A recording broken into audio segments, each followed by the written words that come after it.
Hello, hello, it's Justin Colletti. Thanks for joining me for this week's episode of the SonicScoop podcast. If you're here for the live stream premiere, let me know if you can see me and hear me in the chat. Great to have you with me.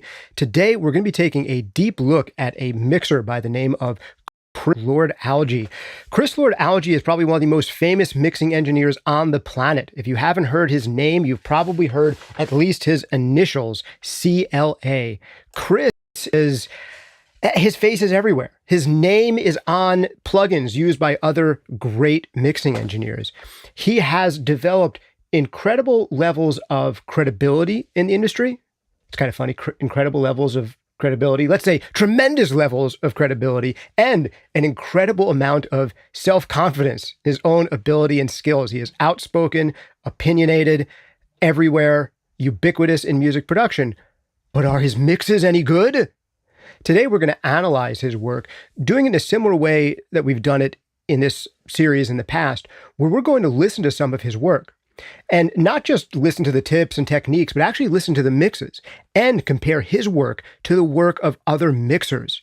I have a Spotify playlist up here, and I'll put the link to this playlist in the description and in the comments and in the show notes after this live premiere concludes, where you can hear his work for yourself, but not just his work compared to the work of other mixers. In many cases, I have found albums where it's the same producer, same mastering engineer, same artist, same year, same month, same day of release, same album, but a mix from Chris and a mix from someone else. In some cases, we'll hear him compared to other major mixers like Rich Costi. We'll hear him compared to another big mixer, Jakir King, and some others. And there's also going to be some cases where it was a little harder to find this for Chris than I found it for some of the other producers and engineers we've looked at.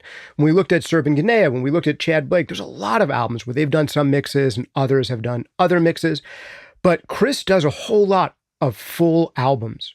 So although I do have some examples where we can compare his work directly to others on the same album, I also have some examples later on where we take the same artist and look at consecutive albums mixed by different people. And that's what we'll have to do in the case of some artists like My Chemical Romance and Green Day and James Brown. But there's a whole bunch of these like Muse, Breaking Benjamin, Snow Patrol, Miyavi, where we can listen to his work directly compared to another mixer. And I'll give you some of my key takeaways about what actually makes Chris's mixes different from others, what he does really well, what his sonic signature is, if any. I'm going to get right into some of that in just a moment. Before I do, I've got to give the list of shout outs to our sponsors, which makes this podcast free to the public. Our most important sponsor, as always, is you. How do you sponsor this podcast? Hit the like button, hit the subscribe button, hit that notifications bell. Make sure you don't miss any of these great episodes coming up. If you're on an audio-only platform like Apple Podcasts or Spotify, consider giving us a 5-star rating and review. It really does help spread the word and get this stuff out to more people. Also, big shout out and thanks to you. If you really want to sponsor this podcast, the absolute best way to do it is by sponsoring yourself. Check out one of our great full-length courses like Mixing Breakthroughs, Mastering Demystified, Compression Breakthroughs, EQ Breakthroughs. All of them are guaranteed to change the way that you work forever or your money back. The cool thing about these is it's not just about hearing a great mixer like Chris Lord-Alge do his thing, and that can be awesome. You can go mix with the masters and see some of his master classes. He has some free master classes on YouTube, and he can get some essential information across to you. But of course, like Mixing Breakthroughs is about giving you a system. It's about taking all of the best practices I've gleaned from interviewing some of the best producers and engineers in the business over the past 10 to 20 years, asking them the same questions again and again, finding out the commonalities in their workflow and distilling that down into a system for you. And it comes from someone like me. I'm more of a although I do have gold and platinum mastering credits, I'm known as an educator where we really do give you a full course that's going to improve the way that you work. I'm constantly doing coaching calls with clients and seeing what helps them actually change their behavior and get better in the craft. So check those out, mixingbreakthroughs.com, or if you already have that one, check out Compression Breakthroughs, EQ Breakthroughs, Mastering Demystified. Also, quick shout out and thanks to Soundtoys, making some of my favorite plugins and creative effects in the known universe. Try out anything they make for free for 30 days over at soundtoys.com. Big thanks to those guys. Let's go ahead and get into listening to some of together. Where I can, I'll also bring up a frequency analyzer when appropriate, so we can look at some of this stuff and even see in a spectrogram. Before I do that, I want to give you some of my basic notes on some of my key takeaways in listening to all these tracks. The big thing I think about the first two that we looked at in this series of mix masters, Chad Blake and Serban Ghenea, is that both of those guys have a bit of a sound. There's absolutely a Serban Ghenea sound. And when you listen to an album where Serban Ghenea has done some of the mixes and Il Angelo has done some of the mixes, they sound totally different approach to the way they hear things. There's just this Serban-y curve on things. There's this a little bit of a Serban-y stamp. Same thing with Chad Blake. Oh man, you put on a Chad Blake mix and it just sounds wide and dry and upfront and big, and he'll find these little creative flourishes that other people don't find. A little background instrument that should be a foreground instrument that he pulls forward. Similar thing when we listen to Manny Marroquin compared to Serban Ghenea. Polar opposites, where Serban Ghenea has this glossy, smooth feel, really cutting some of his center mids. Man, Manny Marroquin is all about blowing out some of these mixes, getting some blown out saturation, bringing that saturation forward in the mid-range, and each of those guys did have a little bit of a stamp, a sonic signature. And with Chris Lord-Alge, as opinionated as he is as a person, with as much of a personal stamp he has when you hear him talking and when you see him and you see his look and his vibe, he's more of a chameleon than these guys. We've got some country records in here. We've got some hard rock records in here. We've got some pop records in here. We've got an R&B record in here. And every single time he really does adapt to the genre. And his mixes often don't sound wildly different from the other mixes on the album. And this is something that I was not expecting to find with Chris. But CLA, yeah, he goes in here, and how close some of his mixes are to Rich Costi's mixes when they're on the same album together. How much different he approaches, a Rascal Flatts mix compared to a Green Day mix. He really is... if there are certain things that he likes, and we'll hear him do again and again, but there is this chameleon-like aspect to what he does. Although I think there are a few features that really unites what he hears, how he likes to hear things, and what he really pushes in a mix. Without any further yakking from me, let's get right into it. I'm going to play a song called Save Yourself by a band called The Color. Now, this one was released in about 2006, 2007, and the mixer on this one is a very capable mixer named Jakir King. Jakir King produced this one, and this is kind of closer to the beginning of Jakir really getting established as a mixer. And then we'll hear, around the same time, Chris Lord-Alge's take on this, where he is at the height of his powers, around 2010 is where he was first, really, really highly, I think, on my radar and a lot of other people's radars as one of the most prominent mixers out there. And this is where he's really in his full stride. So we get to hear a experienced Chris Lord-Alge, the master, at the height of his craft, compared to a Jakir King closer to the beginning of him being established than the end. So let's start with Jakir's mix, just so you understand the way this playlist is laid out. All the odd number tracks are a mix that Chris Lord-Alge did. All the even numbered tracks are a mix that somebody else did, usually on the same album, same producer, same mastering engineer. Let's get into it. We'll start with track number 2. This is Save Yourself by The Color. This one mixed not by Chris Lord-Alge, but Jakir King. Here we go.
So we'll cut it there. Great feel, great bounce, great vibe in this track. Jakir did a great job on this, but he hears things very differently than Chris does. And we listen to Chris's mix.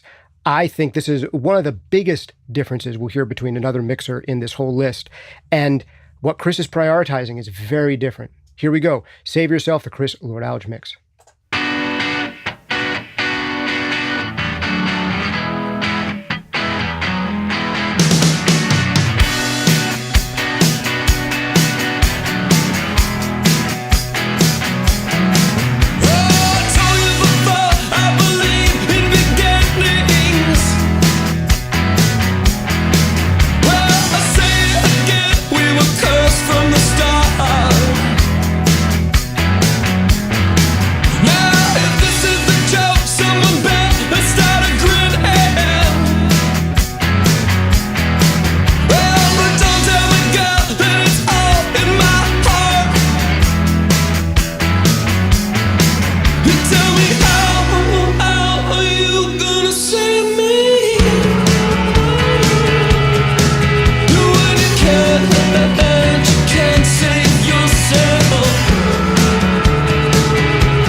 So, really different mix. If you couldn't hear some of the differences there, let me know what they are in the comments and the chat there, and I'll give you some of my notes. But totally different impression on the mix. I find right off the bat, Chris's mix substantially more impressive sounding. No doubt Jakir's mix was totally great, and if we hadn't heard Chris's, we'd be like, great mix, nothing wrong with it. Awesome, serves the song well. But there is something about Chris's where it's just immediately those three things that make mixes sound more impressive. It is taller, deeper, and wider. And Chris put so much more emphasis onto the percussion in this track, but without sacrificing the guitars.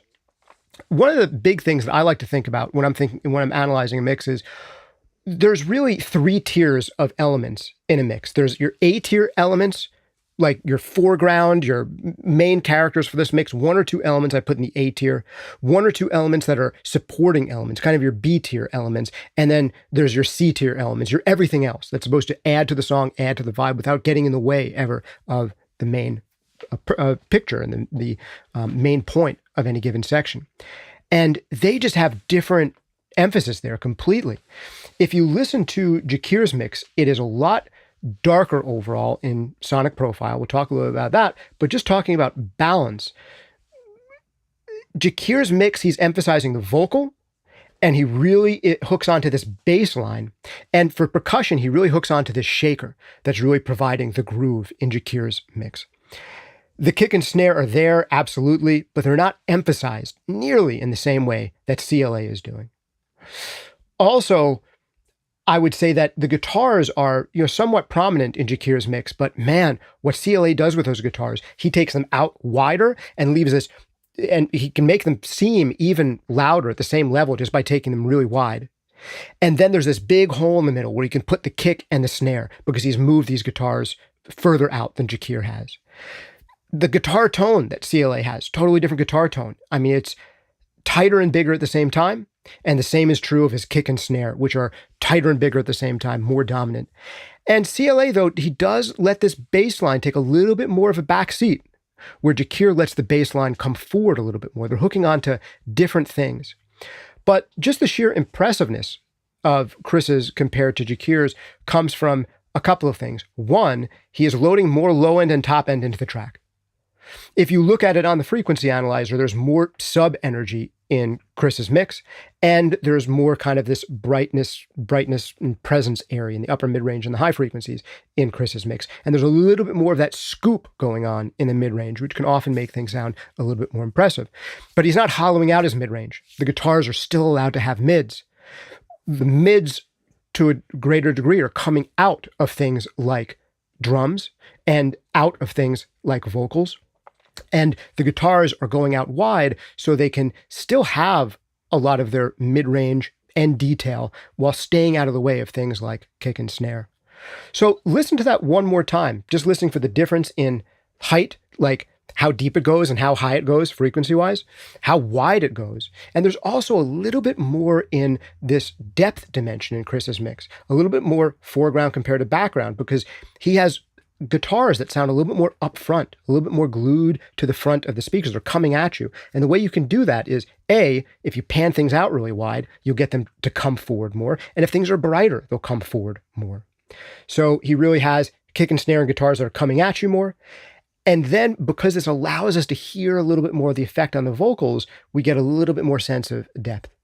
So more height, more depth, more width, and totally different emphasis. Listen to the difference in emphasis. Chris emphasizing kick and snare over Jakir emphasizing shaker, and Chris emphasizing percussion and guitars over Jakir emphasizing vocals and bass. So here we are again, Jakir's mix. Let's listen to a little bit less of it this time.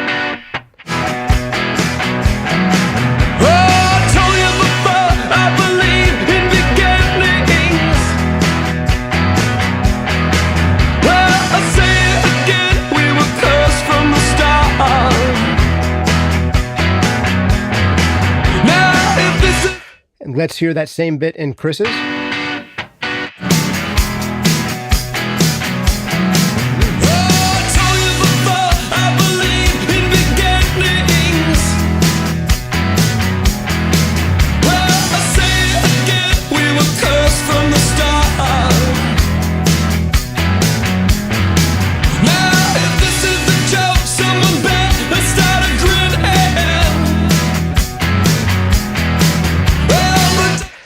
So you can immediately hear the kick and snare just leap out in Chris's mixes compared to Jakir's. And I'm going to take back a little bit what I said about the stereo width. I get the impression of more width in Chris's mix, although there's also a lot of width in Jakir's mix with Jakir's panning choices, but they're making different panning choices about the guitars. Listen to this difference. Chris has guitar elements that sound kind of similar left and right, and then he's taking this kind of like a eighth note groove pattern on the guitar that's really prominent in Jakir's mix, and he's making that centered and kind of tucked back. So it's almost playing the role of like a cowbell. It's doing this just hitting that subdivision. And Jakir places that totally differently. Let's flip between them again. Here is Chris's.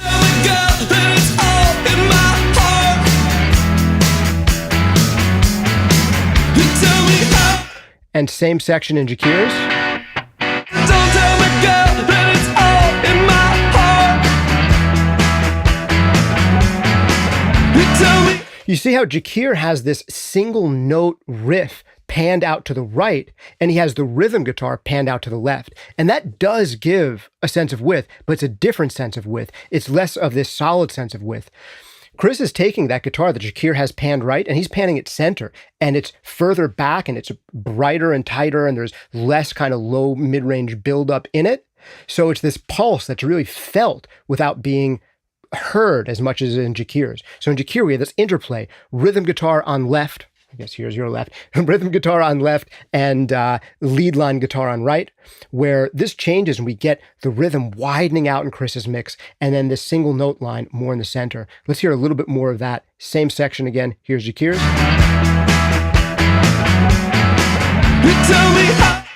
Versus Chris's.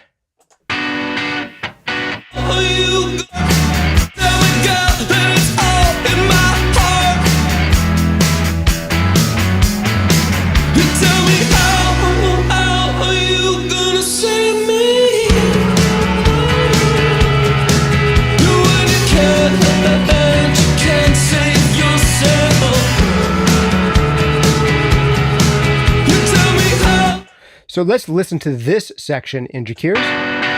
How are you gonna save me? You when you can't save yourself. Do you hear how prominent that shaker is in Jakir's mix and how much darker it is? It almost sounds like it's under a pillow compared to Chris's mix. If we hadn't done an A-B with Chris's mix, the tonal balance on Jakir's would sound totally fine. But after we get a little sip of that brighter, more bottom-heavy and more scooped Chris mix, it just puts a veil over Jakir's by comparison. So let's listen to this a little bit more. Jakir's, listen to how emphasized that shaker is, and then let's listen to the difference in emphasis in Chris's mix. How are you gonna save me? When you can't save yourself. You tell me how are you gonna save me? When you can't save yourself. The shop. So real emphasis on the shaker and tambourine in the rhythm and that descending bass line. Jakir's hooked on that and really loves it. But here's Chris's take.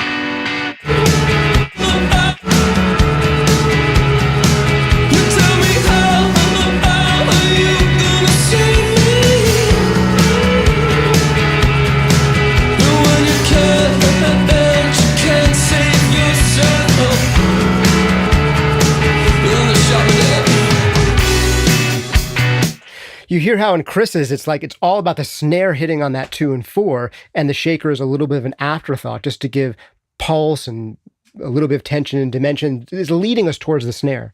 Whereas in Jakir's, we're locked on to this shaker pattern, and the 2 and 4 is really dominated by this tambourine. So they're both cool mixes, and there are ways in which Chris's is a little bit more conventional, but is really just expertly done conventionality. Like the things that are emphasized are the things that you'd expect to be emphasized in a rock song. He's just doing it super duper well.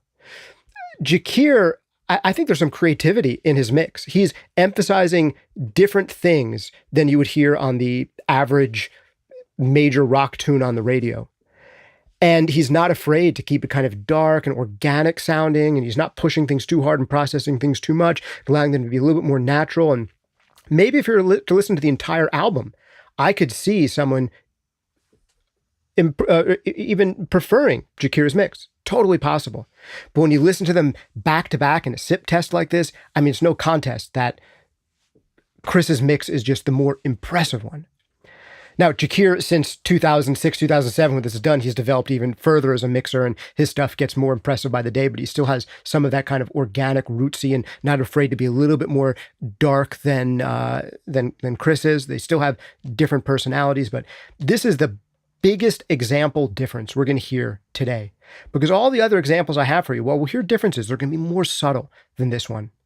A lot of the big albums Chris is working on, it just, the way that they're mastered, the way that they're mixed, him and Rich Costi working on the same record together, I don't want to say they're interchangeable. They have differences, and we'll point them out, but not as significant as what we just heard here. Some of the big significant differences we'll hear a little bit later on are going to be when we compare different albums together. I have a James Brown record here, mixed by Chris Lord-Alge, and a James Brown record mixed by Michael Brower. This is 80s James Brown, and we'll hear some of that. We'll listen to Chris's take on Green Day, how the albums he's done sound dramatically different than some of the albums mixed by others.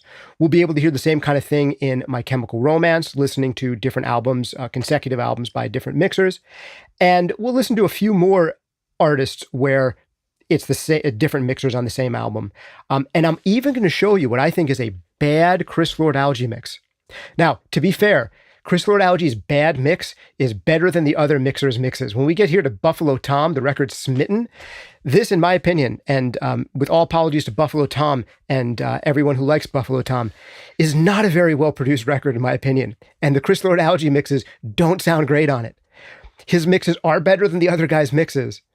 But if you want a confidence boost, listen to this Chris Lord-Alge in 1998, when he's still a good mixer, turning out something that sounds just okay and passable at best, because that's the material that he's given to work with.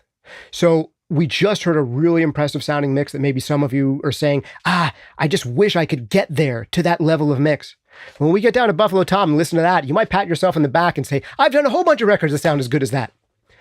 And that's like a big indie or it was a minor major label. I think they had a major label release or a big indie band from late 90s when he's already a competent, talented person. So we'll get to hear that. How good can a great mixer make something that's just okay sound? So stick around for that. Before we get into that, we're going to go through a couple more songs. This time, an artist called Miyavi. This is a Japanese artist. And I got to tell you, I had not listened to a lot of Miyavi before, but this album, Firebird, there's some moments on here that are fire. So let's hear this. This time we'll start off with Chris's mix. Chris mixed all of the songs on this album except for one. He mixed this song, Afraid to Be Cool. He did not mix this one, Raise Me Up. And there's just one song on the album he didn't mix. And we're going to find a recurring theme where when Chris is on an album with other mixers, he often gets handed a certain kind of song. And he often doesn't get handed a different kind of song. Let's listen to these two and tell me if you can figure out what the differences are. Let's start with Chris's mix right now off Firebird, Afraid to Be Cool by Miyavi. Here we go.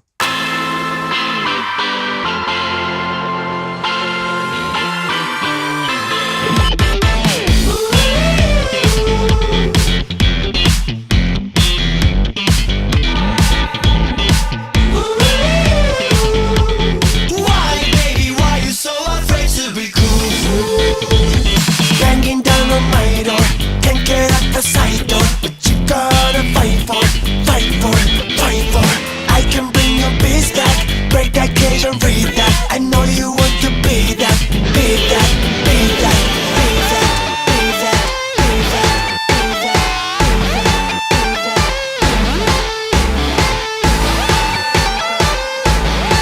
Don't even try to say no, 'cause you're coming with me, yeah.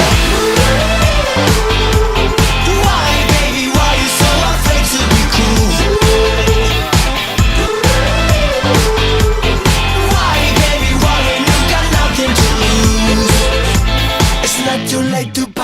Now, for me, with these Miyavi tracks, I'm not really that into the sections that have like vocals and a song in them, but when Miyavi actually gets to like doing weird guitar stuff, that's when the stuff becomes fire. So let me see if I can jump ahead to a little bit of that.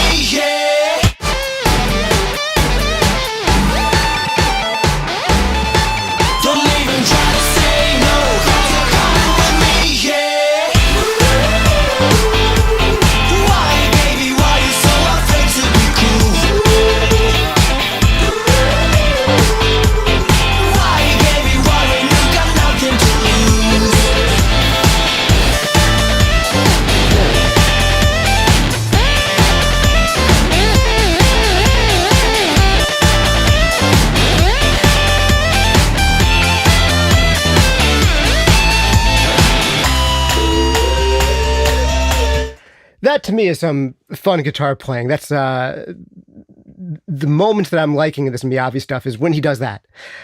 He has a cool personality there. But here is a song that's not mixed by Chris, and I forget the name of the mixer. I'm gonna have to look that one up. But here it is, "Raise Me Up," not mixed by Chris, same album.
So why did they not pick Chris for this mix? Some of the comments coming to the chat during this one when we heard this one particular Miyavi song is that, hey, I'm not really hearing the same wideness on this one that we got in the first Chris Lord-Alge mix we listened to. And that is totally the case. It's not as impressive sounding to me as that mix from the Color that we just heard. But he does have this really solid bottom. Things are kind of very upfront and forward. But this song, Raise Me Up, whenever there's a song that's more electronic-y on the album, they seem to not give that one to Chris. And they seem to put him with more of like the rock tracks. We'll get to Rascal Flatts a little later on, more of a country band. And you'll see the same kind of thing. When there's a track that has a hard rock kind of vibe, they'll give that to Chris. And when there's a track that has a more country kind of vibe or a more ballad kind of vibe, they'll give it to somebody else.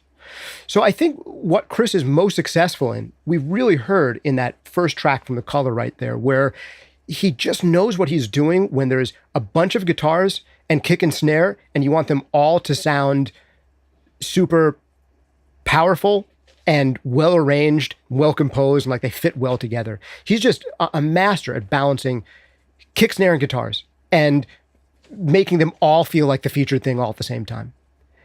And when it's in the arrangement, he can get some really wide sounds. But when it's not in the arrangement, like it was in this Miyavi track, we're not necessarily hearing him sound super wide. But you can also tell that his mix aesthetic here in this Miyavi stuff is totally different than the mix aesthetic in The Color. Like there's not this one Chris Lord-Alge stamp that's just on everything. All right, let's listen now some tracks from, we'll do a little bit of Snow Patrol and a little bit of Muse. Again, even numbered tracks are Chris, odd numbered tracks are someone else. In a lot of cases, I think for Muse and Snow Patrol, the mixer who isn't him is often going to be Rich Costi, and they have a somewhat similar vibe. But let's give a listen to a few of those. Here's Snow Patrol off The Final Straw. This is a Chris Lord-Alge mix called Run.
So this, particularly in the verse, right before all the instruments drop, it's a good mix. I mean, we get that feel of this great width and this great punchiness, but super steady punchiness on kick and snare. I wouldn't be surprised if a big thing that Chris does is sample replacement, sample augmentation, and I wouldn't be surprised if there's a large amount of that going on that differentiates Chris's mix on The Color from Jakir's mix. And I wouldn't be surprised if there are some trademark Chris Lord-Alge kick and snare samples here. And I do get this feeling also of hearing other things sometimes suck it down off of the kick and snare hits. And I hear that in a lot of Chris Lord-Alge mixes, like things are being, other elements besides the drums are being pulled down sometimes by those drum hits. So I definitely hear some of that. But one of the things you'll notice here, this is a super loud mix. I have it turned down internally a little bit here. My guess is that this is something like a 5 LUFS mix, super hot. And one of the things I don't love about mixes when they're pushed this hot is how sometimes you can have a little bit less payoff when the chorus hits. When all those instruments come in and we expect it to go up to another level of intensity, we don't quite get that lift into another level of intensity. We get this kind of static dynamic where the arrangement becomes more dense, but everything that was big in the verse gets a little bit smaller. And I'm not saying CLA is wrong to do this. This is a pop style that you'll hear all over so many major pop records since around 2010, right? And this record is, what year is this? 2004. Yeah, so even before that, we were starting to hear this vibe. I remember hearing that kind of thing happen on Kelly Clarkson records, back in this era, 2003, 2004, where we don't get that same kind of lift that we get in the choruses that Chris might be able to do even better today than he was able to do 20 years ago. Can you believe 2004 was 20 years ago? Man, making me feel old, 42. Now, all of a sudden, my goodness. There's that little bit of lack of lift that I think sometimes mixers today are able to get super loud mixes that still can have the feeling of lift in the chorus that we didn't quite get here. But that verse sounds big, beautiful, gorgeous, and just a little bit of a lack of payoff going into the verse. Let's hear that one more time. Get anywhere away from here.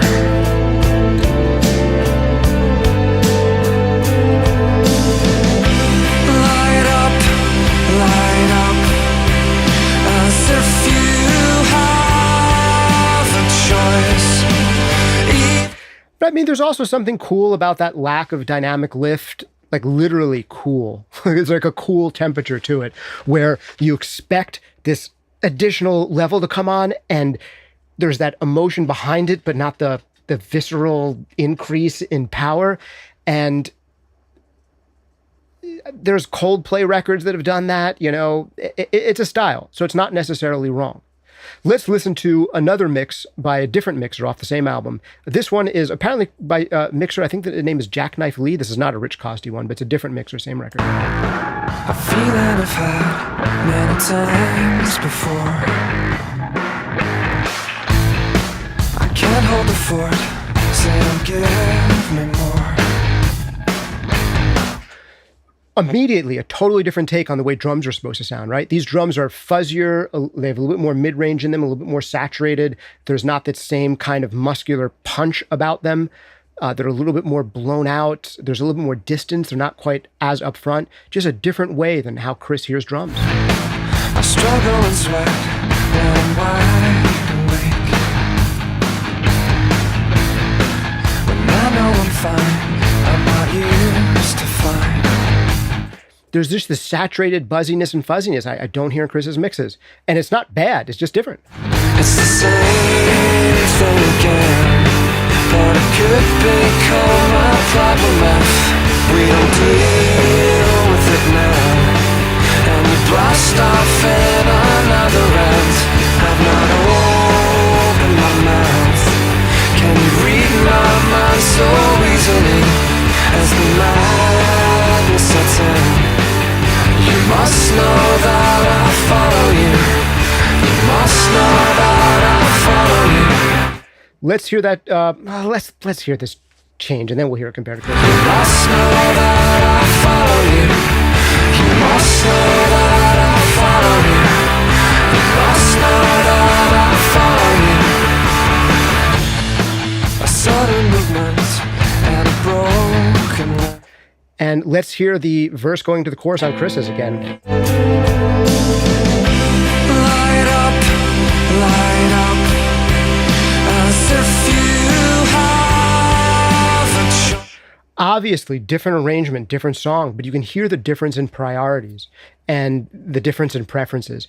I mean, there's so much more width, so much more lush here. Even if you cannot hear my voice, I'll be right beside you, dear.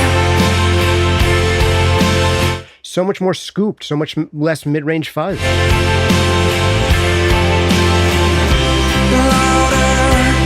Louder. Compared to Open my mouth.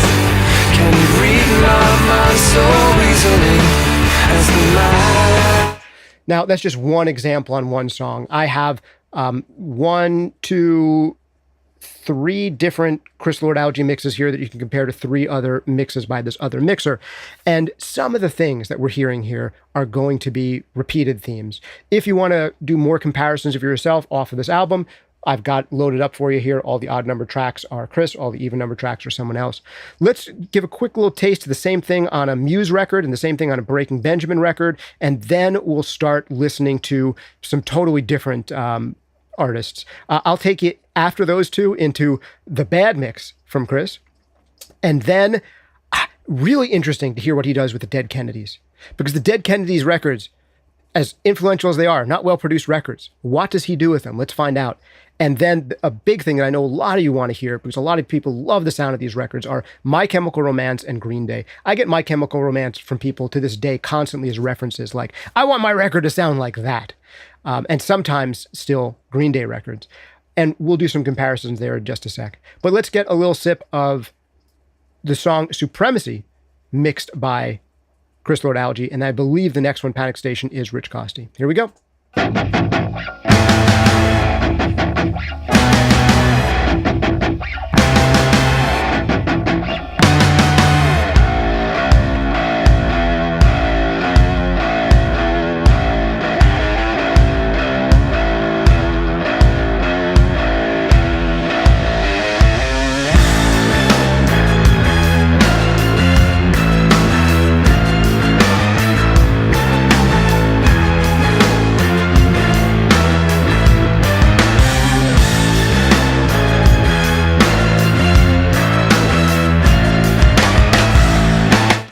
I'm sorry, I don't mean to go music critic mode here, but the riffs are cool. Like the guitar riff, cool. Bass riff, cool. The drums are cool.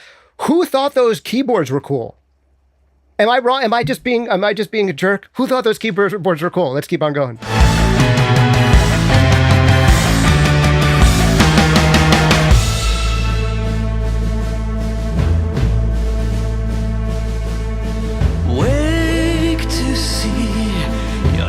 Emancipation is a fantasy.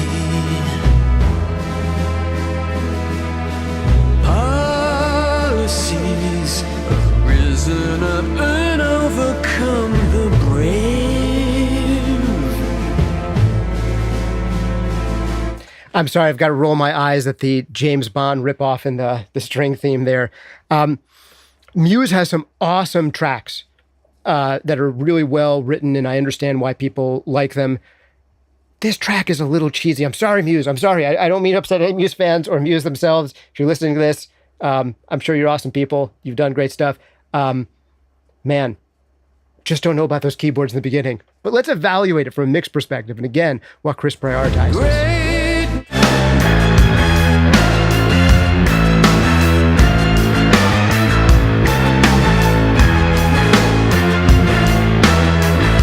And now let's hear a mix, same album, not by Chris.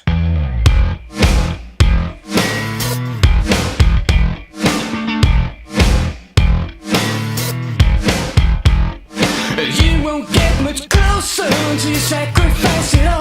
Oh, you won't get to taste it with your face against the wall. Get up back, admit, show the power trapped within. Do just what you want to, and now stand up and begin. 1, 2, 3, 4, 5 in eyes. And this chaos it defies imagination. 5, 6, 7 minus 9 lives. You arrived at Panic Station. Man, this actually...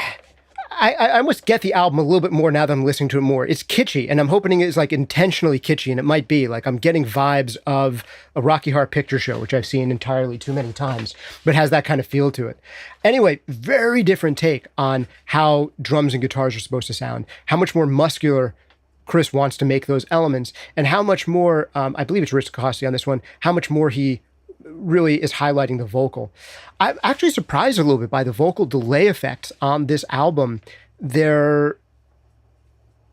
do feel very 20 years ago. And I feel like both of these guys are doing vocal effects better today than they were 20 years ago.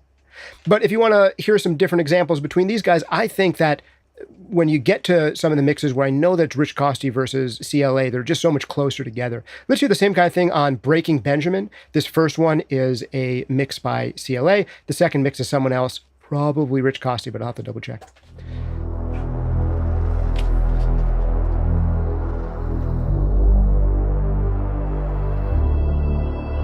Not used to this kind of intro for Breaking Benjamin.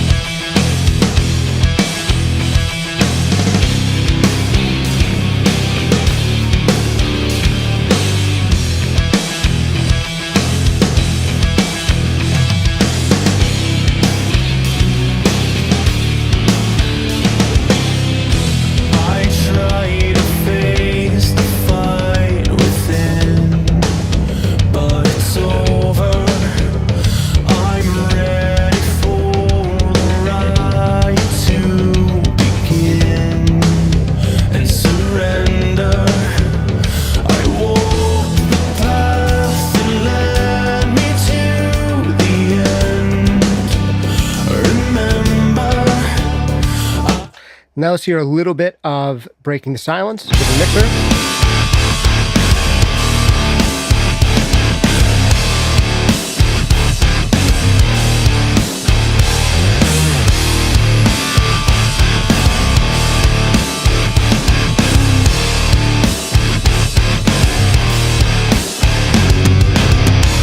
I'll keep my sights on a waking dream. I gave my life to the vile beneath. Now, for me, these two mixes, even though it's not really fair because they sound very different because they have different arrangements or totally different style of song, different tempo, but they actually sound closer to me just from mix perspective. Throughout this Breaking Benjamin record, I almost felt like each one of these could have been mixed by the same person. And if you told me one was CLA and one was Rich Costey, I would have believed you if you had reversed them. Listening to them closely as I did before this thing, I felt like maybe Rich Costey emphasized vocals a little bit more than Chris. Maybe he was unafraid of going a little thicker sounding, where Chris had a little bit more of a kind of bright edge sometimes in his mid-range compared to Rich, but they were just so much closer in their aesthetic. And what I was impressed by is just how well each of the songs melded together. Like you didn't have this experience of listening to this saying, oh, this is one mixer and that's a different mixer. I'm noticing the production. No, you can just kind of listen to the album, and between the way it was produced, the way it was mixed with these guys respecting the production and what was already baked into it. Daniel Corneff did the, I think, production and engineering on this one, and he's phenomenal at what he does. You got to check out Daniel Corneff's Mixcon Masterclass if you haven't already. And they just respected what he already had there, maybe refined things a little bit, and the mastering engineer probably brought their mixes even a little bit closer together still. And check out this record if you want to hear how little of a difference sometimes the mixer can make. And that's often my experience when I'm hearing Rich Costey and Chris Lord-Alge on the same mix together. They have a close enough vibe. They're both respecting the producer, and they're probably listening to a lot of the reference, the rough mix material, and then the mastering engineer tying it all together. So really pretty seamless.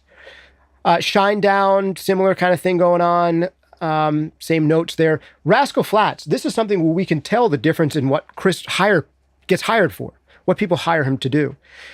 Here, in the songs that he does, all these odd-numbered songs, they're much more of a rock song by a country group.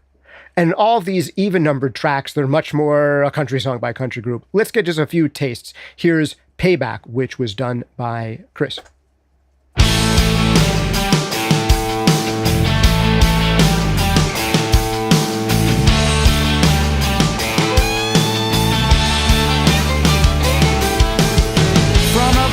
Straight past the bouncer, looking so fine that the band announced you got your tight jeans on and your hair done right. All your girlfriends say we throwing down tonight. Let me guess.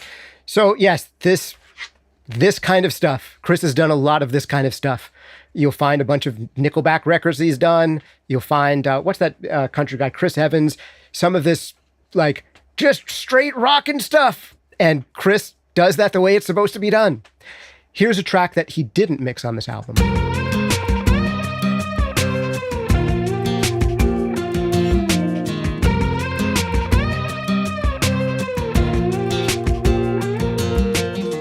Wish Wish I could reach up and reset that sun.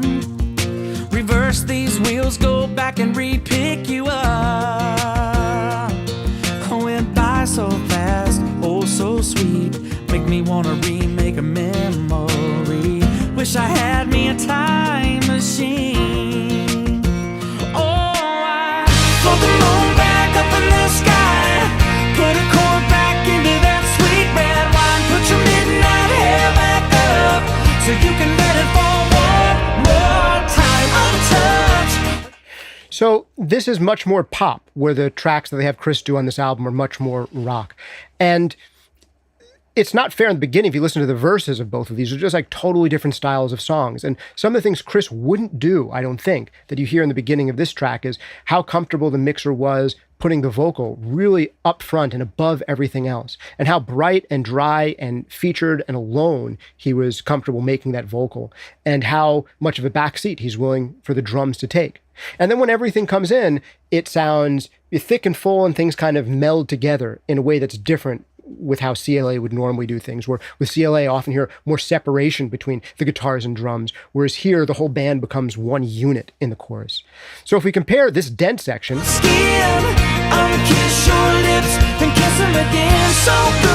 to a dent section in Chris's mix, I'ma lean you way back, gonna have a real good time. Don't worry about your time, girl, put it on mine.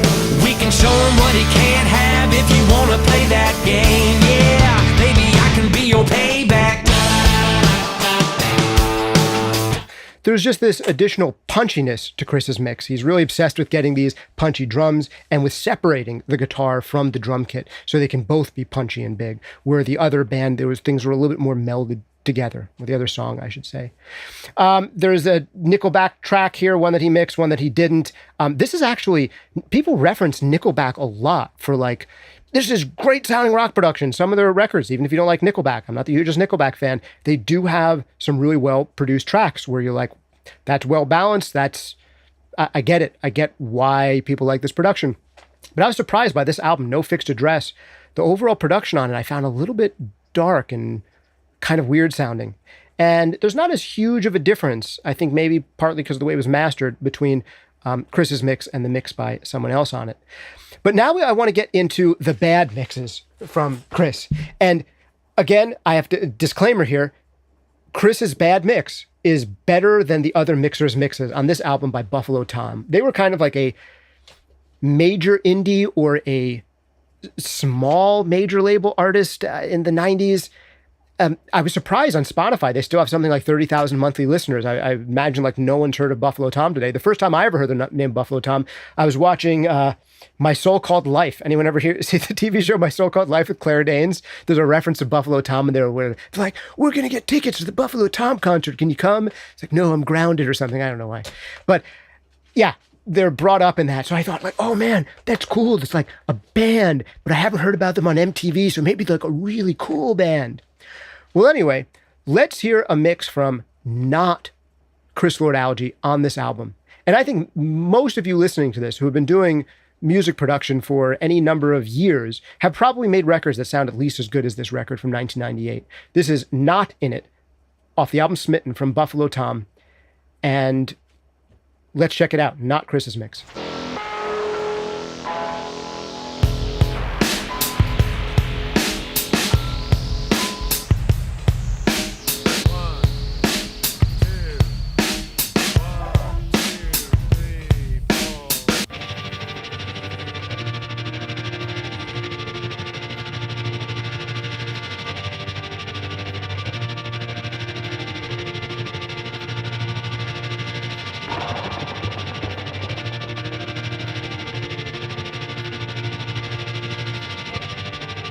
Oh man, I'm sorry to get to the point of the song already. Let me fast forward a little more. I apologize. Here we go.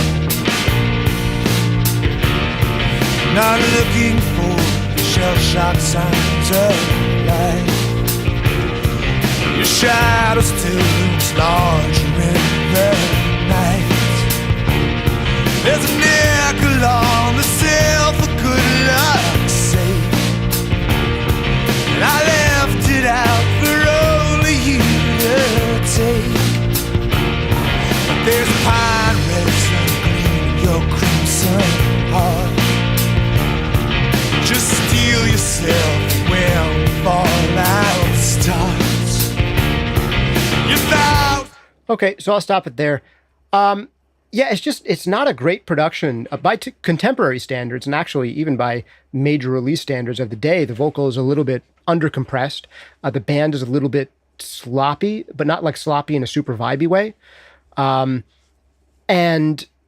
just the cymbals, like how bright that hi-hat is compared to the rest of the kit. And I hear that a lot on this other mixer stuff, especially in some hard-hitting sections where it's like the attack of the cymbal will just poke out and then everything else is compressed. It's like he was using this too much slow attack compression on drums or something, where some of the cymbal hits later on in the record, you can find it in other sections even more than this, just like a cymbal hit will like jump out and be more powerful than the drums, and the vocals feel undercompressed. And this is someone else's mix off this album. It's all scratched out in red. You're smuggling your secrets out of bed. You know you can't just turn the day around. Turn around. Hey, I'm not in for it. Hey, I got out of it before a long time ago. It's just. Yeah, just from a production perspective, honestly, that's a mess. I'm sorry. No offense to Buffalo Tom. 1998, big indie or maybe small major label band.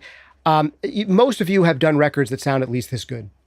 When I get students in for coaching calls who are like really want to get to the next level, their stuff already sounds better than this. Now, if you really love this band and you really think the songwriting is great and you really love the vibe of the vocalist and the performances and there's something about this band that you love, the production isn't bad enough to ruin that. For me, I haven't yet heard a Buffalo Tom song that made me go like, oh, this band's really good. I get what everybody loves about them. I can put the production aside. If you know any really great Buffalo Tom songs that you think are just beautifully played or just heartfelt or just written or arranged really well, let me know, because I'd love to hear them. I want to know more about what people like about them and how they've had such longevity, but I just haven't heard it yet. And I'm always open to like finding something to love in anyone. And if you can tell me what you love in Buffalo Tom, I'd love to hear it. I haven't heard it yet on this record. Now let's listen to Chris Lord-Alge's mix off of the same record of a song called Rachel. I mean, that's better already. Just the way he's balancing those guitars against each other. The width is more impressive already. It's definitely better already.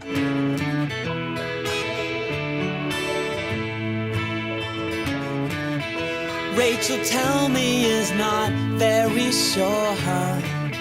A little girl inside her uniform. The vocal already is not undercompressed like it was on the other track. I kind of feel like the vocal could be a tiny bit louder, but yeah, it's already more controlled in a way that's just, it's less sloppy feeling. But aren't you really just a penny whore? Rachel, tell me what I'm waiting for. Right now, right now, right now, right now, right now. Rachel, tell me what I'm waiting for her. About the schoolyards and uniforms. Rachel, tell me why your sky is red. How you picked up all these crazy men. Right now, right now, right now, right now, right now,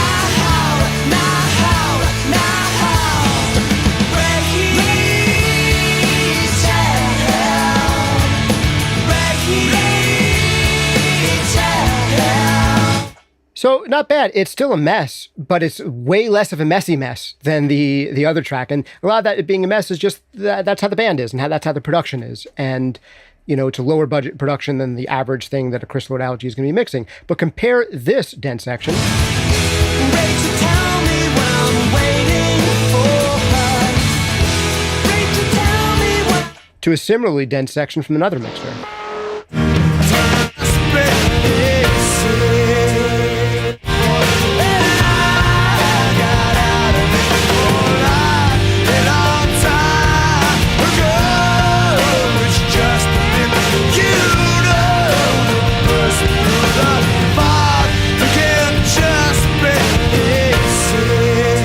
I mean, it's just all attack on acoustic guitar with low frequency mess. It's like, what's happening? Is the guitar going through like an LA2A and all the 10 milliseconds initial impact of the guitar is coming through? And it's just like, you got to control your transients on acoustic guitars. Like, this is one of the most amateurish mixing issues with acoustic guitars on, new mixer stuff, where there's just all this uncontrolled transient. And the acoustic guitar it's like bigger than the whole band, but tiny sounding at the same time.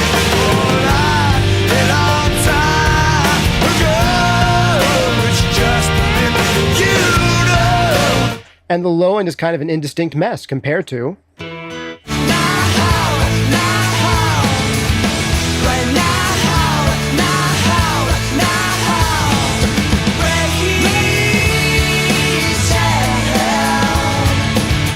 I mean, just from a production perspective, better, tighter already, right? So we'll keep on listening to a couple more lo-fi things, and then we'll get into the things that people are really impressed by again when we get to My Chemical Romance and Green Day. I'm going to wrap this up kind of soon. I'm probably been talking about Chris Lord-Alge for about an hour here. So let's listen to a few more tracks. I'll try and make them a little bit quicker, and then I'll give you my final takeaways and notes here. One thing I wanted to show off to you is just the Dead Kennedys. These are records that, man, not produced exceptionally well. Foundational punk rock records. He's worked with Dead Kennedys, Bad Religion, some of those records. I remember being into punk records as a young person and being like, whoa, those Bad Religion records sound good. Like, unlike all this other punk stuff, I'm like, what's going on there? And, Chris Lord-Alge mixed some of those, and that's why. But here's what the Dead Kennedys, probably one of their biggest songs, Holiday in Cambodia, sounds like, just raw.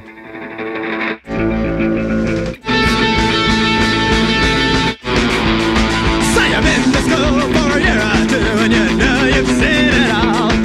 And out of school thinking you'll go far back east in time to crawl. Play ethnic jazz to parade your snares on the Vibrant stereo.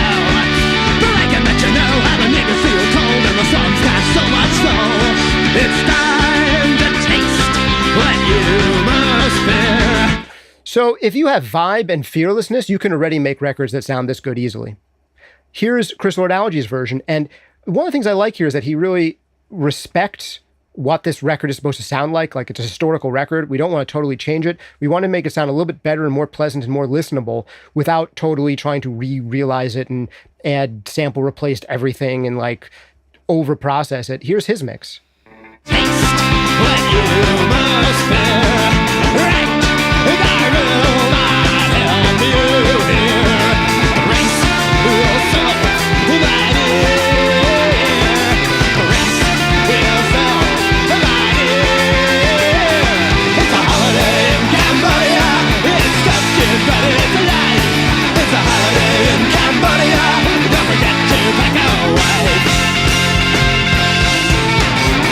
So it's just much more controlled, right?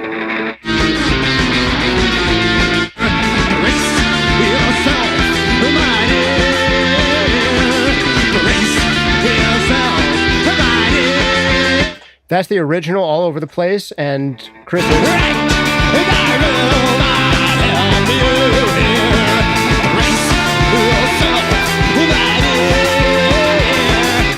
So I think he did a good job, with the material as far as, hey, let's keep this sounding like a Dead Kennedys record is supposed to sound, but we'll add a little bit more compression to the vocals, bring the guitars up a little bit relative to the vocals so the vocals aren't dwarfing the whole band, make the low end a little bit tighter, and just clean it up around the edges while still respecting the fact that, like, this should still sound like a Dead Kennedys record from the early 1980s when it was made.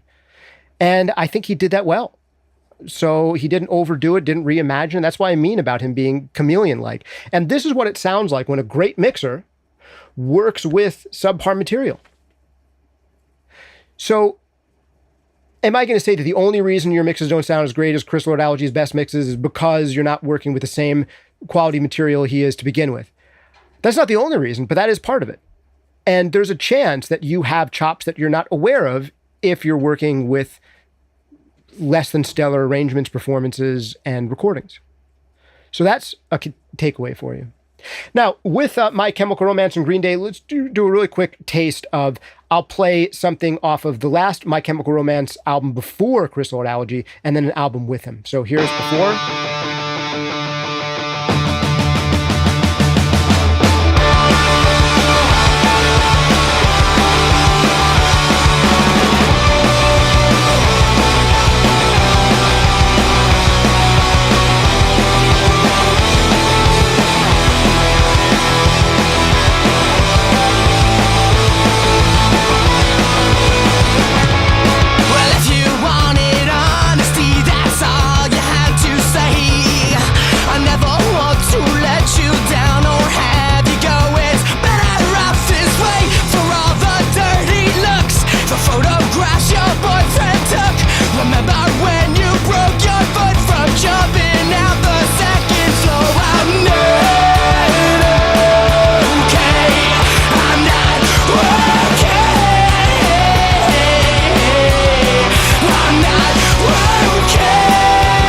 The verses are actually pretty good, but from a production perspective, the choruses, they don't level up at all, and they sound a little congested. Now let's hear Chris.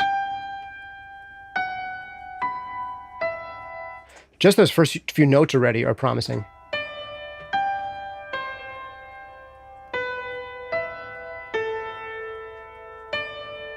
When I was a young boy, my father took me into the city to see a marching band. He said, son, when you grow up, would you be the savior of the broken, the beaten, and the damned? He said, will you defeat them, your demons, and all the non-believers, the plans that they have made? Because one day I'll leave you a phantom to lead you in the summer to join the Black Parade.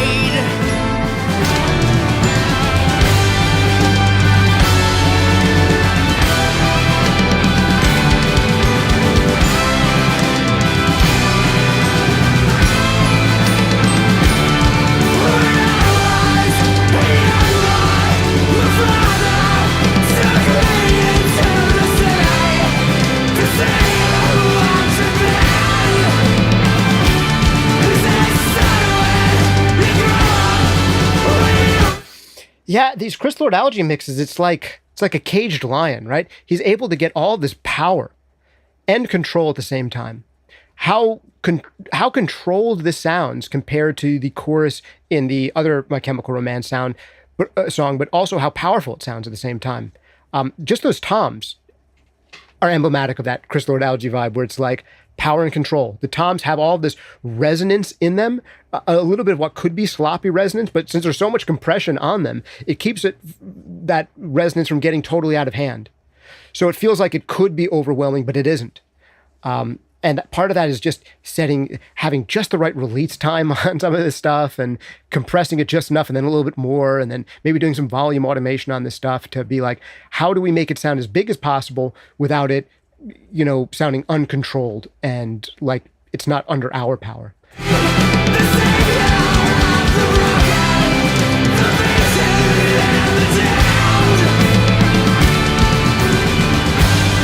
And the width on those toms is great. If you listen to the pattern at some point when it goes across the soundstage, is really nicely done. Let's see if I can get into a spot it's a little bit more up-tempo. Went through it all, the rise and fall, the bodies in the streets. And when you're gone, we want you all to know we'll carry on, we'll carry on. And though you're God, believe me, your memory will carry on, you'll carry on. And So big, wide, muscular guitars, really powerful yet extremely well-controlled drums, just really emblematic of his style. And this is 2006, and I would say some of the later Chris Lord-Alge stuff is potentially even maybe a notch above this, where he's able to get some of this sheer level without sacrificing some of the transients that he's sacrificing right now in his kick and snare, at least in this section.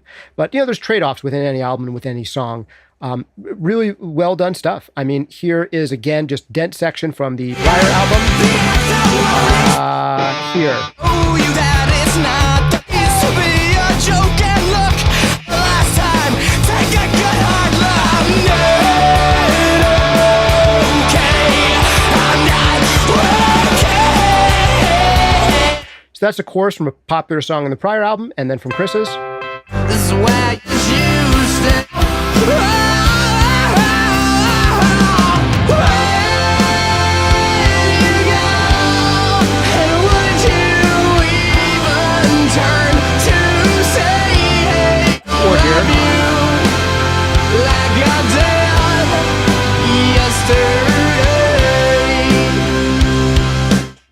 All right, now let's get a vibe for a tiny bit of Green Day, and then I'll do a tiny bit of James Brown, and I'll give you my final notes. So here is the album Insomniac, last one made before Chris started working with him.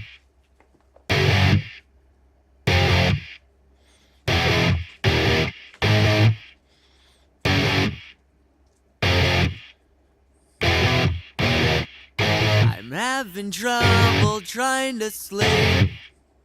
I'm counting sheep but running out. As time ticks by, still I try. No rest for cross-tops in my mind. On my own, here we go.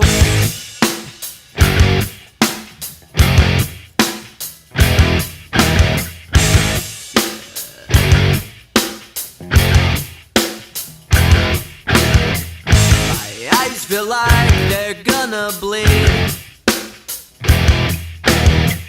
Right up and bulging out my skull. My mouth is dry. My face is numb.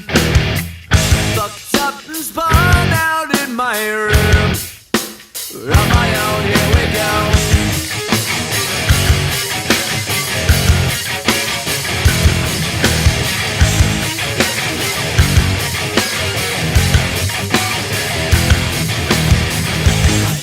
Set on overdrive. So good mix from the prior album, hit song from the prior album. I forget the mixer's name. Is it Finn? If someone wants to type it in the comments or chat there, you can remind me. But here is a big song off of Nimrod, the first one for CLA to do with him.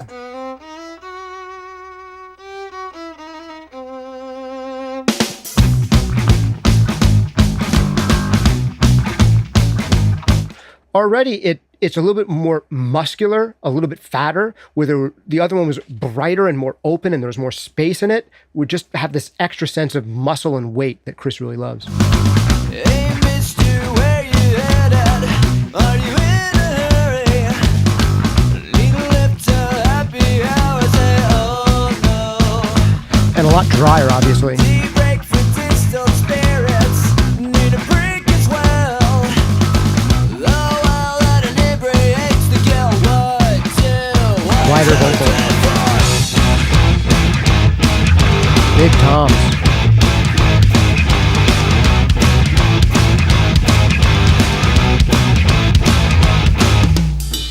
Cold turkey's getting stale.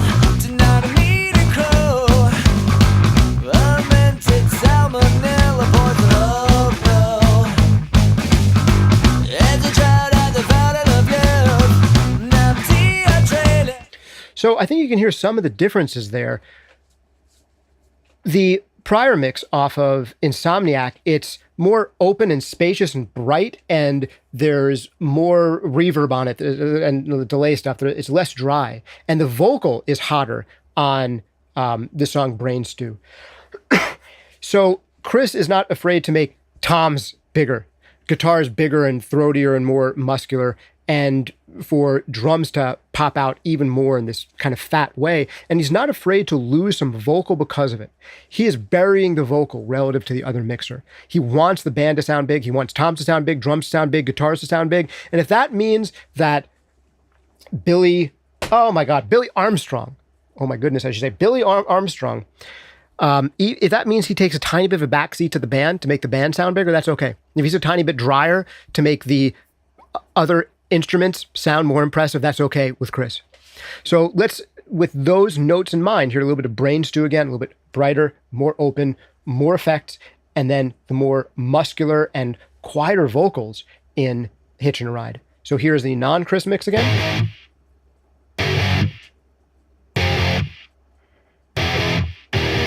You hear how scooped and almost comb filtered these double track guitars are?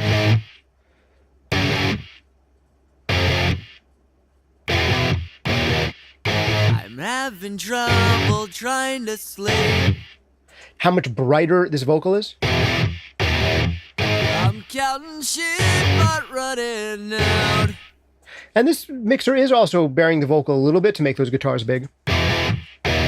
As time ticks by, still I try. No rest for cross-tops in my mind. On my own, here we go.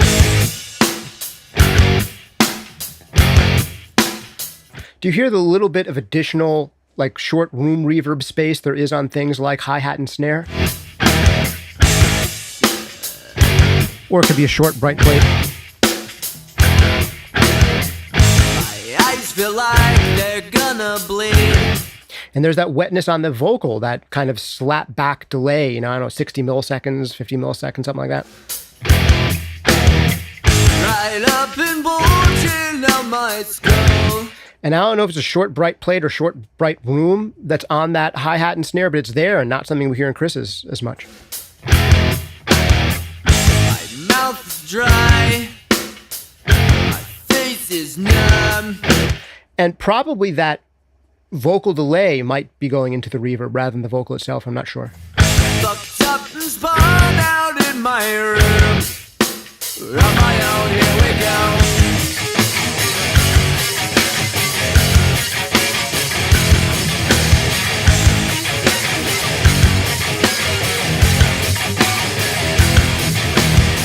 And hear how some of the intrigue is coming out of this bright squeakiness on the guitars on the far left and right. I feel like that's the kind of thing that Chris would accentuate less, and he didn't accentuate the chug and muscularity of it more.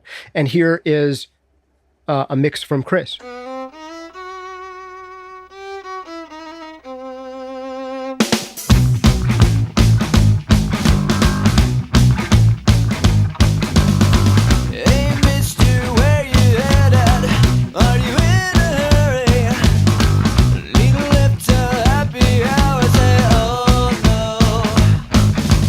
So there is a little bit of short reverby thing going on in this stuff, but I didn't really notice it on first listen. Deep break for distal spirits. Need a break as well. Oh, well, that inebriates the guilt. 1, 2, 3, 4.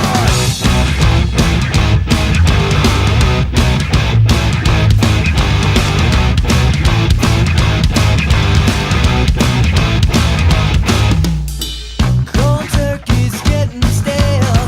Tonight I need a crow. So it's interesting. He's really able to have these really scooped sounding drums, but that have tons of bottom end in them, but it's such controlled bottom end. Like the low end on these toms is being crushed and some notes are more compressed than others, but it's what keeps them sounding huge and massive while also sounding extremely well controlled. So I think that's the kind of thing you'll hear on his Green Day stuff compared to the other Green Day stuff. I have to, for a second, before we close this out, listen to a tiny bit of James Brown, because I'm a big James Brown fan. I'm a lover of James Brown, but mostly 60s, 70s James Brown.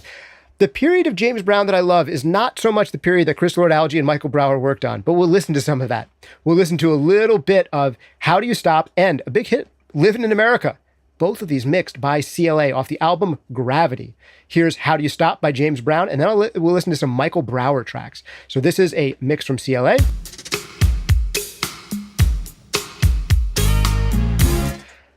I'm sorry, I love James Brown.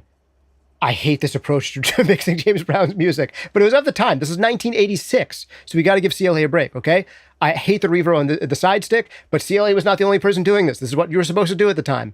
But he does make it sound big and beefy and impressive in a way that not everybody could in 1986. Relax you.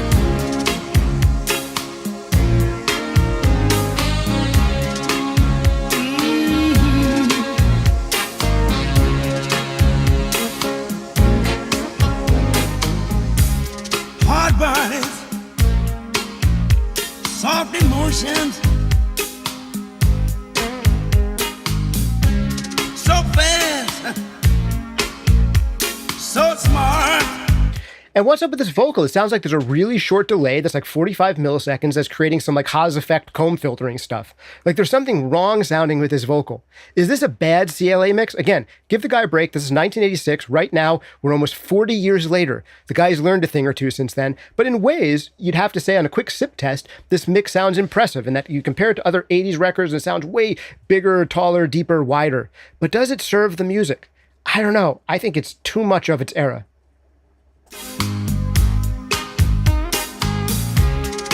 The world's at your feet, but what about your heart? Fame and power can't hold you tight.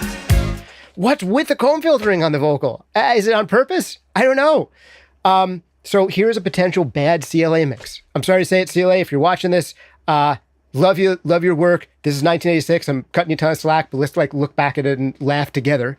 We're about to hear him doing a hit on this record, Living in America, which was a really successful song. But there's elements in here that, you got to be appreciative of how confident this mix is, that he is pushing things hard, making things sound big, trying to reimagine James Brown for modern times of 1986. So it sounds very 1986-y, but I just hear this record. I'm like, I want to hear James Brown. I don't want to hear all that other crap. I just want to hear James Brown. Now, the next record they did after this one, Michael Brower mixed. And I think they were like, yeah, on this next record, let's just hear more James Brown. There was way too much low end loaded into that record. You're trying to impress us too much. And Michael Brower's mix is so different. Let's hear a song from Michael Brower off the next album, Love Overdue, James Brown. Hit it.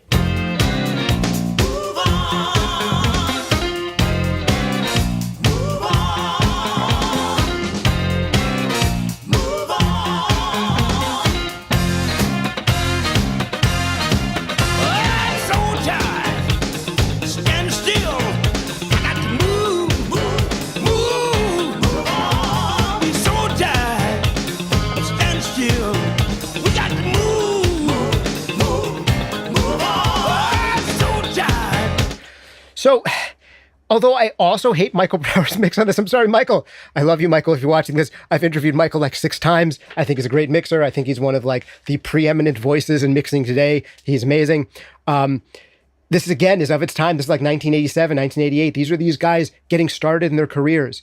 And unfortunately, this period of time, I guess, washed up James Brown is coming in. And it's how do we reimagine? People are tired of James Brown. He's from eras past. How do we reimagine him for today? And they're trying to make it sound very today in 1986 and 1987. And yeah, there's way too much reverb on this. But what I like about it is Michael gets what makes James Brown work a little bit better. He is bringing back more of the James Brown into it. We can hear James a little bit better.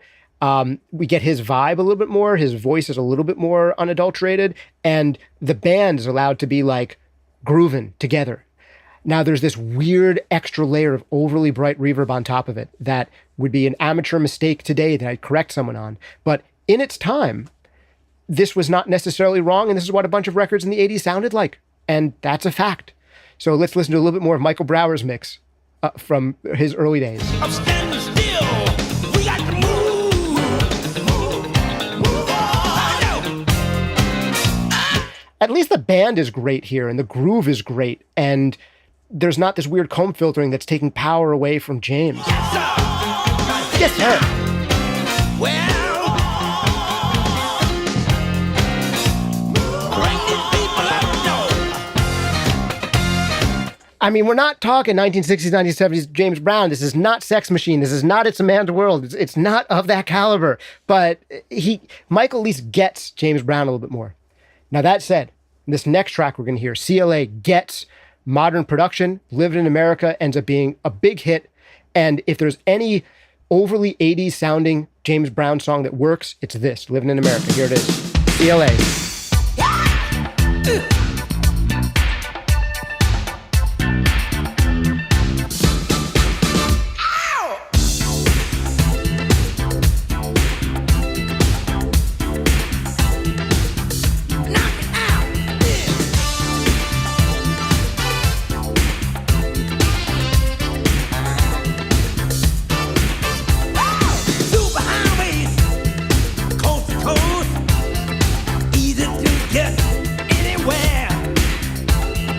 He's just stating facts.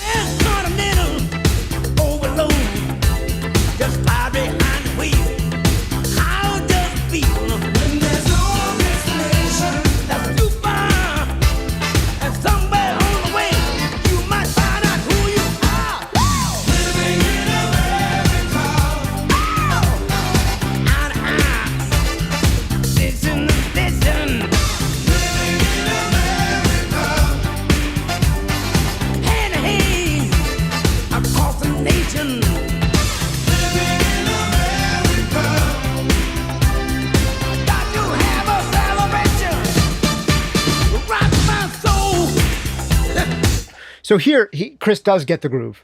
This groove works. I mean, it's also the arrangement. that's doing it. It doesn't yet, though, have that trademark CLA kick and snare.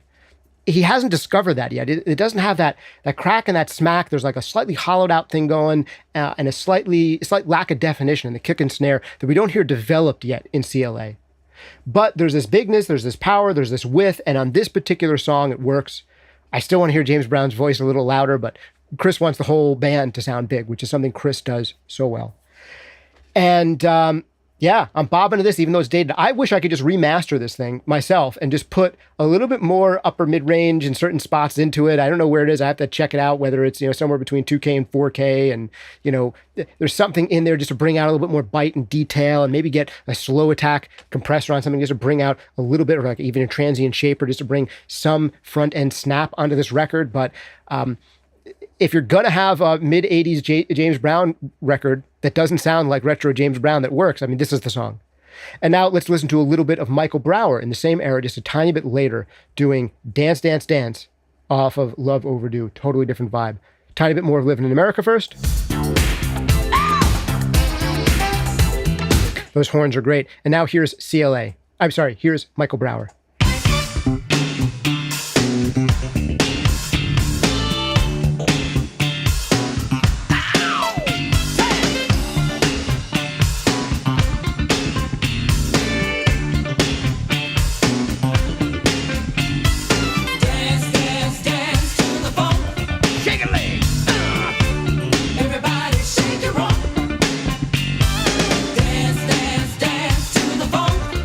No, I'm sorry.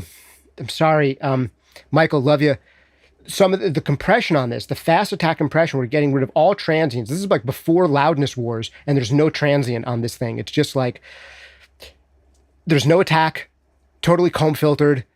The band is actually kind of grooving, and I wish, like, if this was remixed today, but like dry, this could be okay. Like, even with a cheesy lyric like Shake, Shake Your Rump or whatever, which is a cheesier lyric on the James Brown side, it could still work. I feel like you could take these James Brown records and remix them without their overly of the day aesthetic, and there's something in them maybe that was just lost. And I remember feeling that when I was such a big James Brown fan. I'm like, let me start hearing some of his later stuff. And I'm like, no, let me not start hearing some of his later stuff. And I'm sorry, this is where CLA started, Michael Brower started in their careers. And they have 20 years later, they were making tremendously better sounding records than these. So this is another key takeaway. We've listened to some really great, really impressive sounding mixes from these guys. I started with the thing that puts CLA, I think, in the best light, hearing his mix of Save Yourself versus Jakir's, listening to some of this stuff from Muse, Breaking Benjamin, some of the Green Day stuff, I really do think is some of his better produced. I wish we could spend a little more time listening to it and hearing just how stuff off of American Idiot sounds compared to earlier records like Dookie and Nimrod. If you want to do that yourself, I'd encourage you to check it out. I've got this playlist. I'll put it into the comments, into the show notes. I went a little long with this one because I felt like there was so much ground to cover, but hopefully this starts to a good sense of what CLA's work actually sounds like.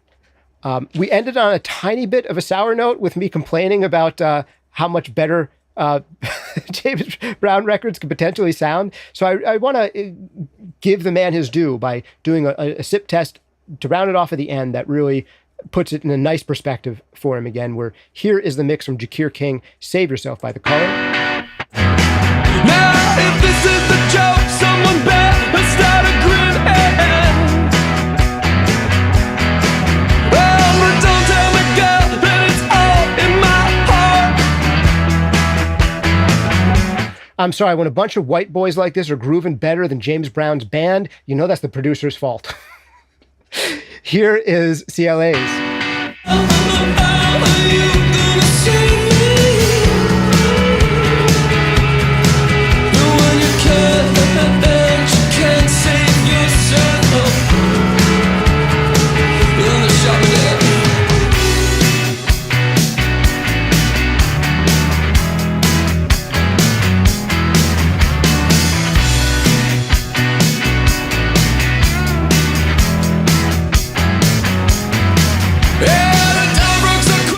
Compared again to Jakir's.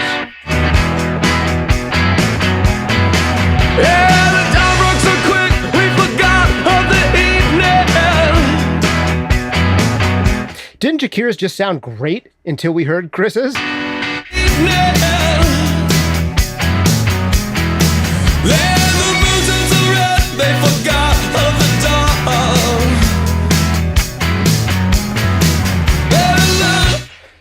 They're both great. They both have groove, but Chris is no doubt more impressive, and it has a different type of groove that's accented by different parts of the arrangement. So let's be fair to Chris and leave it off on one of his better moments again. So really respectable guy. He's done great work. He's super confident in himself. And quick story on Michael Brower. We'll one day do one of these episodes on Michael Brower. I remember him saying something about, like, early on when he was first learning compression, he did some record where someone complained to him, like the producer called him and were like, what did you do to this record? And like, what did you do to it? Just listen to it. And this is one of the things that taught Michael Brower, like, about overcompression and how, you know, destroying transients could, like, mess up a record. I wonder if it was this James Brown record, because at least on that second song we listened to in the Michael Brower mixes, it's like, oh man, Michael, there are things you're doing right. And there are things that, like, I could tell you were still just a kid developing at that point. I mean, right now I'm older than when Michael Brower was mixing that. You might be too. I don't know how old you are when you're watching this. But yeah, wild stuff, man. I hope you enjoyed going down memory lane with me. I would encourage you to listen to more of this playlist. If you want to do more of these comparisons of a Chemical Romance record that CLA did compared to someone else, I think that will be telling.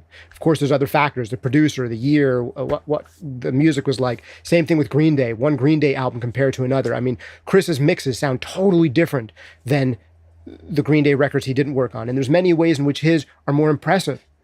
But there are some people who are going to prefer the Green Day records he didn't mix, that maybe there's something more authentic about them, or they don't care about it being more impressive. They care about the songs or the delivery or something that matters more. So that's my overall appeal to you guys. Check out more of this yourself. You can go over and check out this playlist. Big shout out and thanks to you for being here for episode. If you want to sponsor the podcast, sponsor yourself. Check out one of our great full-length courses like Mixing Breakthroughs. I will give you a complete system and roadmap to mixing. It will teach you to mix better with more creativity and more confidence than ever before. Guaranteed, or your money back. Also, there's compression breakthroughs. If you want to learn to hear compression far sooner than Michael Brower did, Michael Brower's told me that for the first 4 or 5 years that he was mixing, he could not hear compression. It is one of the last things that people learn to hear. It's one of the last things people get confident with. If you want to leapfrog in your ability to hear, use, and understand compression, check out Compression Breakthroughs. It is going to change your life. I promise. Like, literally will change the way you hear and use compression overnight. Guaranteed, or your money back. Even if you get only the first 90 minutes through that, like, 8-hour course, it will change the way you hear and use compression forever. Guaranteed. I've never put anything that useful on the channel for free. You've got to check that one out in the course. There's a money back guarantee on these. If you think I'm overselling it, you just write to support and you say, can I have my money back? Justin lied to me. The course sucks. And they'll give you your money back. No questions asked. I'll never even hear about it. So don't even worry about hurting my feelings. You can also check out Mastering Demystified if you want to learn everything I know about mastering, which is what I do day in and day out. My professional work these days, I've got gold and platinum credits for mastering, so check me out on that. So if you want to book me for mastering, I do that. What other plugs do I have to give? The EQ course, EQ Breakthroughs, if you want to learn to EQ like a mofo. It's the most powerful tool we have after the volume fader. Check out any one of those courses. They really will change the way you work forever for the better. Start with Mixing Breakthroughs if you don't have any of them. If you're super concerned about your ability to use compression or EQ, or you want to get into mastering, try out one of those. Links down below. Link also to this playlist below. Big shout out and thanks to Soundtoys, making some of my favorite creative mixing effects in the known universe. Try out anything that they make for free for 30 days over at soundtoys.com. Tremendous effects. And if you got this far, like, subscribe, leave a comment. Tell me what were some of your favorite mixes, some of your least favorite mixes, notes on what you like or notice in Chris's style that I didn't mention. Tell me all that good stuff. And give me also your nominations for future people to cover in this series. I really want to go over so many of the great mixers and really hear what their work sounds like along with you and analyze exactly what's going on. Thanks again for hanging out with me. This has been Justin Colletti of SonicScoop. See you next time.